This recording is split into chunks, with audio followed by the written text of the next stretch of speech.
दोस्तों, आज की कहानी देवरानी और जेठानी। एक शहर में देवरानी जेठानी रहती थी। देवरानी गरीब थी और जेठानी अमीर थी। देवरानी गणेश जी की भक्त थी। देवरानी का पति जंगल से लकड़ी काट कर बेचता और अक्सर बीमार रहता था। देवरानी जेठानी के घर का सारा काम करती और बदले में जेठानी बचा हुआ खाना, पुराने कपड़े आदि उसको देती थी। इसी से देवरानी का घर परिवार चलता था। माघ महीने में देवरानी ने तिल चौथ का व्रत किया।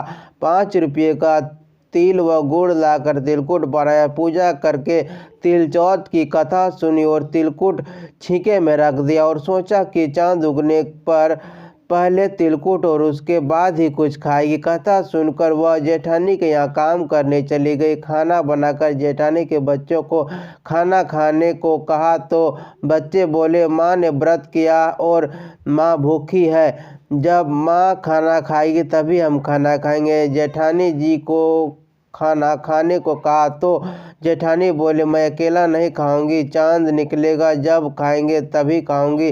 देवरानी ने कहा, मुझे घर जाना है, इसलिए मुझे खाने दो। जेठानी ने उसे कहा, आज तो किसी ने अभी तक खाना नहीं खाया, तुम्हें कैसे दे दूं? तुम सवेरे ही बचा हुआ खाना ले जाना। देवरानी उदास मन से घर चली गई। देवरानी के घर पर पति बच्चे सब आस लगाए बैठे थे।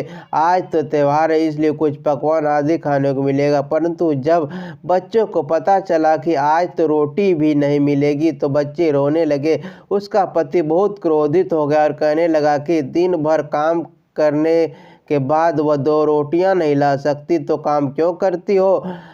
पति ने गुस्से में आकर पत्नी को कपड़े धोने के धावने से पीटा। धावना हाथ से छूट गया तो पाटे से मारा। बेचारी गणेश जी को याद करती रोती रोती पानी पीकर सो गई। उस दिन गणेश जी देवरानी के सपने में आए और कहने लगे, धावने मारे, पाटे मारे, सो रही हो या जाग रही हो? गवा बोली, सो रही हूँ, जाग रही हूँ। गणेश जी बोले, भूख लगी है, खाने के लिए कुछ दे। देवरानी बोली, क्या दो? मेरे घर में तो अन्न का एक दाना भी नहीं है। जेठानी बचा हुआ खाना देती थी, आज वो भी नहीं मिला।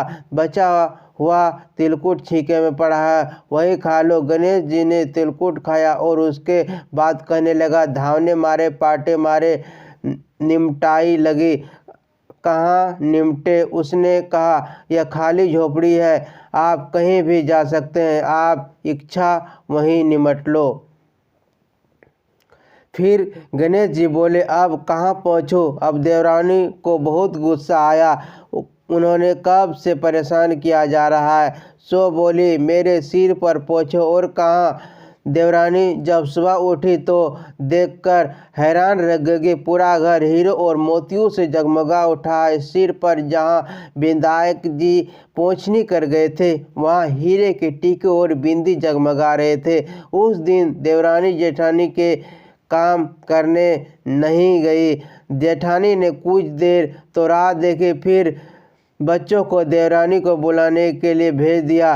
जेठानी ने सोचा, कल खाना नहीं दिया है था, इसलिए शायद देवरानी बुरा मान गई होगी। बच्चे बुलाने गए और बोले, चाची चलो, माँ ने बुलाया है, सारा काम पड़ा है। दुनिया में चाहे कोई मौका चूक जाए पर देवरानी जेठानी आपस में कहने का मौका नहीं छोड़ती। देवरानी ने कहा, बेटा बहुत दिन तेरी माँ के यहाँ काम करने गए, अब तुम अपनी माँ को मेरे यहाँ काम करने भेज दो।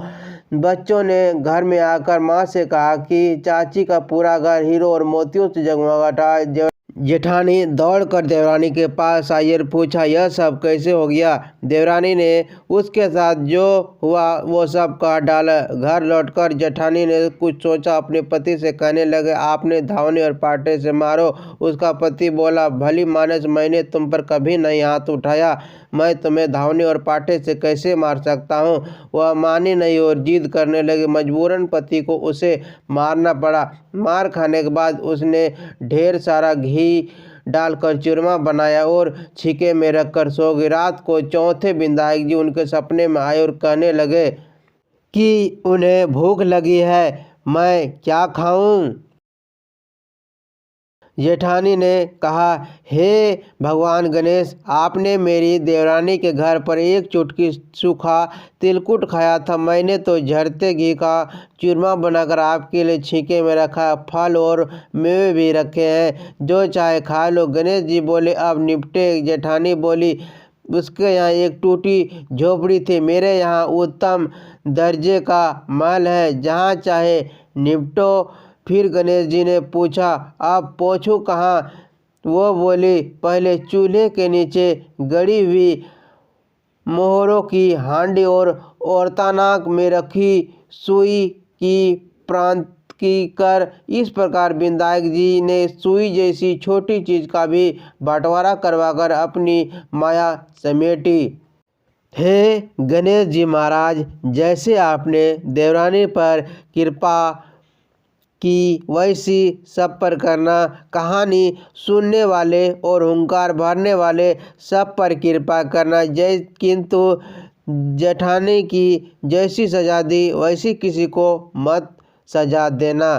बोलो गणेश जी महाराज की जय, चौथ माता की जय।